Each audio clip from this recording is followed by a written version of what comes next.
ओम ओम नमो भगवते वासुदेवाय। श्रीमद् भागवत महापुराण द्वितीय स्कंद पहला अध्याय। इस अध्याय के अंतर्गत आज आप सुनेंगे ध्यान विधि और भगवान के विराट स्वरूप का वर्णन।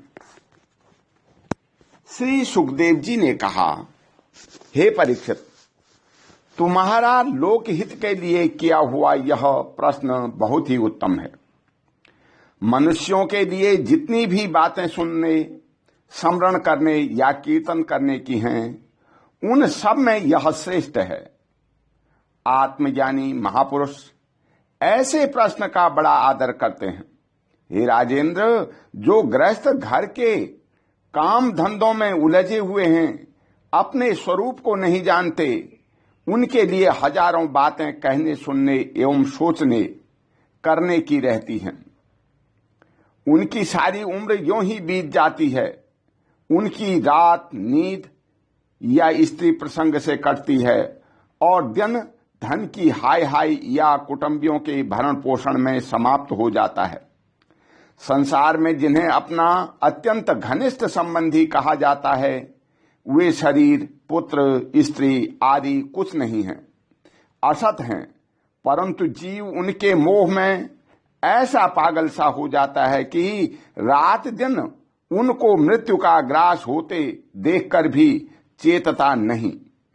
इसलिए हे परीक्षित, जो अभय पद को प्राप्त करना चाहता है, उसे तो सर्वात्मा सर्वशक्तिमान भगवान श्री कृष्ण की ही लीलाओं का श्रवण, कीर्तन और स्मरण करना चाहिए। मनुष्य जन्म का यही इतना ही लाभ है कि चाहे जैसे हो, ज्ञान से, भक्ति से अथवा अपने धर्म की निष्ठा से जीवन को ऐसा बना दिया जाए कि मृत्यु के समय भगवान की स्मृति अवश्य ही बनी रहे। हे परीक्षित, जो निर्गुण स्वरूप में स्थित है एवं विधि निषेध की मर्यादा को लांघ चुके हैं, वे बड़े बड़े ऋषि मुनि भी प्रायः भगवान के अनंत कल्याणमय गुण गणों के वर्णन में रमे रहते हैं। द्वापर के अंत में इस भगवत स्वरूप अथवा देवतुल्य श्रीमद् भागवत नाम के महापुराण का अपने पिता श्री कृष्ण द्वैपायन से मैंने अध्ययन किया था। हे राजर्षि, मेरी निर्गुण स्वरूप परमात्मा में पूर्ण निष्ठा है। फिर भी भगवान श्री कृष्ण की मधुर लीलाओं ने बलात् मेरे हृदय को अपनी ओर आकर्षित कर लिया। यही कारण है कि मैंने इस पुराण का अध्ययन किया। तुम भगवान के परम भक्त हो, इसलिए तुम्हें मैं इसे सुनाऊंगा। जो इसके प्रति श्रद्धा रखते हैं, उनकी शुद्ध चित्त वृत्ति भगवान श्री कृष्ण के चरणों में अनन्य प्रेम के साथ बहुत शीघ्र लग जाती है। जो लोग लोक या परलोक की किसी भी वस्तु की इच्छा रखते हैं या इसके विपरीत संसार में दुख का अनुभव करके जो उनके विरक्त हो गए हैं और निर्भय मोक्ष पद को प्राप्त करना चाहते हैं, उन साधनों के लिए तथा योग संपन्न सिद्ध ज्ञानियों के लिए भी समस्त शास्त्रों का यही निर्णय है कि वे भगवान के नामों का प्रेम से संकीर्तन करें। अपने कल्याण साधन की ओर से असावधान रहने वाले पुरुष की वर्षों लंबी आयु भी अनजाने में ही व्यर्थ बीत जाती है। उससे क्या लाभ? सावधानी से ज्ञानपूर्वक बताई हुई घड़ी 2 घड़ी या श्रेष्ठ है, क्योंकि उसके द्वारा अपने कल्याण की चेष्टा तो की ही जा सकती है। राजसी खट्टवांग अपनी आयु की समाप्ति का समय जानकर 2 घड़ी में ही सब कुछ त्याग कर भगवान के अभय पद को प्राप्त हो गए। हे परीक्षित, अभी जो तुम्हारे जीवन की अवधि 7 दिन की है, इस बीच में ही तुम अपने परम कल्याण के लिए जो कुछ करना चाहिए सब कर लो। मनुष्य का समय आने पर मनुष्य घबराए नहीं। उसे चाहिए कि वह वैराग्य से, शास्त्र से, शरीर और उससे संबंध रखने वाले के प्रति ममता को काट डाले। धैर्य के साथ घर से निकलकर पवित्र तीर्थ में जल में स्नान करे और पवित्र तथा एकांत स्थान में विधि पूर्वक आसन लगा करके बैठ जाए। तत्पश्चात परम पवित्र ओम इन 3 मात्राओं से युक्त प्रणव का मन ही मन जप करे। प्राणवायु को वश में करके मन का दमन करे और एक क्षण के लिए भी प्रणव को न भूले। बुद्धि की सहायता से मन के द्वारा इंद्रियों को उनके विषयों से हटा ले और कर्म की वासनाओं से चंचल हुए मन को विचार के द्वारा रोककर भगवान के मंगलमय रूप में लगाए। स्थिर चित्त से भगवान के श्री विग्रह से किसी एक अंग का ध्यान करे। इस प्रकार एक एक अंग का ध्यान करते करते विषय वासना से रहित मन को पूर्ण रूप से भगवान में ऐसा तल्लीन कर दे कि फिर और किसी विषय का चिंतन ही न हो। वही भगवान विष्णु का परम पद है, जिसे प्राप्त करके मन भगवत प्रेम रूप आनंद से भर जाता है। यदि भगवान का ध्यान करते समय मन रजोगुण से विक्षिप्त या तमोगुण से मूढ़ हो जाए तो घबराए नहीं। धैर्य के साथ योग धारणा के द्वारा उसे बस में करना चाहिए, क्योंकि धारणा उक्त दोनों गुणों के दोषों को मिटा देती है। धारणा स्थिर हो जाने पर ध्यान में जब योगी अपने परम मंगलमय आश्रय भगवान को देखता है, तब उसे तुरंत ही भक्ति योग की प्राप्ति हो जाती है। परीक्षित ने पूछा, हे ब्राह्मण, धारणा किस साधन से किस वस्तु में किस प्रकार की जाती है और उसका क्या स्वरूप माना गया है, जो शीघ्र ही मनुष्य के मन का मैल मिटा देती है?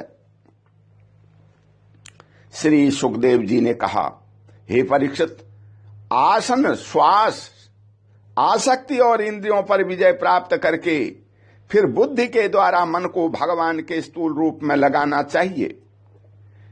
यह कार्य रूप संपूर्ण विश्व जो कुछ कभी था, है या होगा, सब का सब जिसमें दीख पड़ता है, वही भगवान का स्थूल से स्थूल और विराट शरीर है।